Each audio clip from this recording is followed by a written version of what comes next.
Kyiv पहुंच रहे हैं प्रधानमंत्री नरेंद्र मोदी। पहली बार युद्ध भूमि में पहुंच रहे हैं और मुलाकात करेंगे ज़ेलेंस्की से। तो बड़ी बात बता दें कि रूस यूक्रेन के बीच विध्वंसक होती जंग के बीच प्रधानमंत्री मोदी यूक्रेन पहुंचने वाले हैं बस कुछ ही देर में। थोड़ी देर बाद कीव में पहुंचने वाले हैं प्रधानमंत्री मोदी। 30 साल बाद भारतीय प्रधानमंत्री का ये यूक्रेन दौरा है। यूक्रेनी राष्ट्रपति ज़ेलेंस्की से मिलेंगे। प्रधानमंत्री के स्वागत के लिए बहुत खास बंदोबस्त किए गए हैं।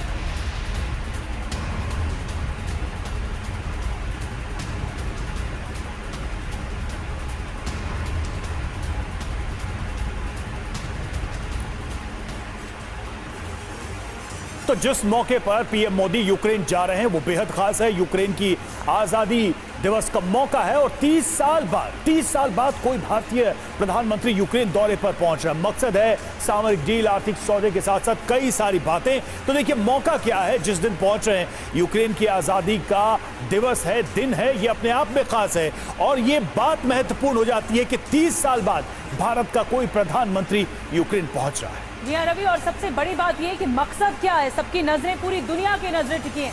सामरिक डील, कूटनीतिक पहल, आर्थिक सौदे, युद्ध विराम पर बात, ये 4 बड़े मकसद जो कि आगे बढ़ेंगे प्रधानमंत्री मोदी इसी मकसद के साथ। युद्ध का भारत का रुख क्या है? युद्ध पर रूस की सीधी आलोचना नहीं की गई है भारत की ओर से। पश्चिमी देशों के दबाव में भारत नहीं है और भारत ने अपनी नीति साफ कर दी है कि ये जो समय है वो युद्ध का नहीं है। बिल्कुल, और बार बार प्रधानमंत्री ने अलग अलग मंचों से यही कहा है कि ये युद्ध का नहीं है, शांति के साथ हमें मसले सुलझाने हैं। और पीएम मोदी कीव पहुंचने वाले हैं। अब से कुछ समय बाद प्रधानमंत्री कीव पहुंचेंगे। ये ऐतिहासिक मौका है और दुनिया की नजर प्रधानमंत्री के इस दौरे पर है।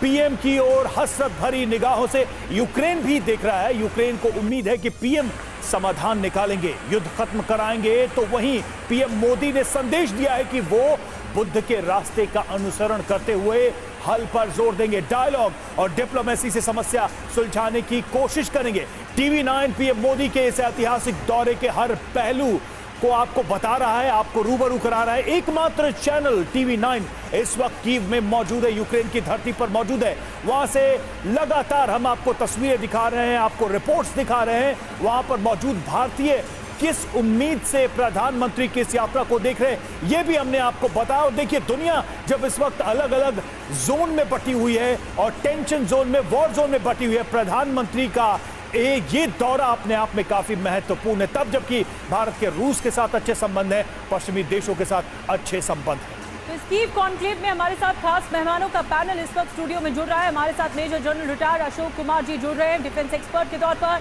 प्रोफेसर अमिताभ सिंह जी हमारे साथ जुड़ रहे हैं फॉरेन एक्सपर्ट के तौर पर। सुशील कुमार सिंघल हमारे साथ जुड़ रहे हैं पूर्व राजदूत के तौर पर।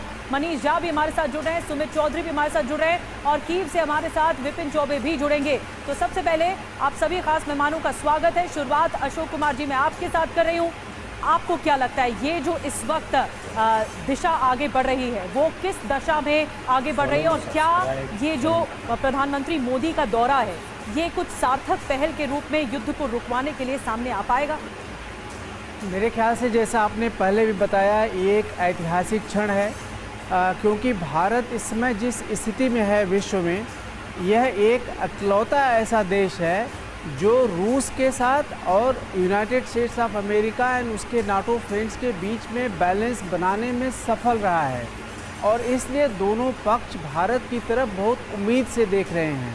भारत ने पहले ही कहा है कि यह समय युद्ध का नहीं है, शांति का है और भारत ने चाहे G20 की समिट हो या बाद के सारे स्टेटमेंट्स हैं, हमेशा बातचीत के द्वारा मामले को सुलझाए जाने पर जोर दिया हुआ है। और जब अभी कुछ दिन पहले प्रधानमंत्री मोदी पुतिन से मिलने गए थे, वहाँ पर भी बेस्ट रिश्तों के बावजूद उन्होंने यही कहा था कि इस समय युद्ध का समय नहीं है। हालांकि उस समय उनके विजिट की आत्मीयता की ज़ेलेंस्की ने आलोचना की थी, लेकिन इस समय वो भारत की तरफ बहुत ही आशान्वित नज़रों से देख रहा है कि शायद उनकी पहल से दोनों पक्षों को एक दूसरे से हटने का मौका मिल जाए कहीं ना कहीं। और ये जो विजिट है ये दिखाता है कि भारत कितना संतुलित है, कितना बैलेंस्ड है इस वक्त, तब जबकि दुनिया खेमों में बटी हुई नजर आती है और वो भी इस समय जब युद्ध का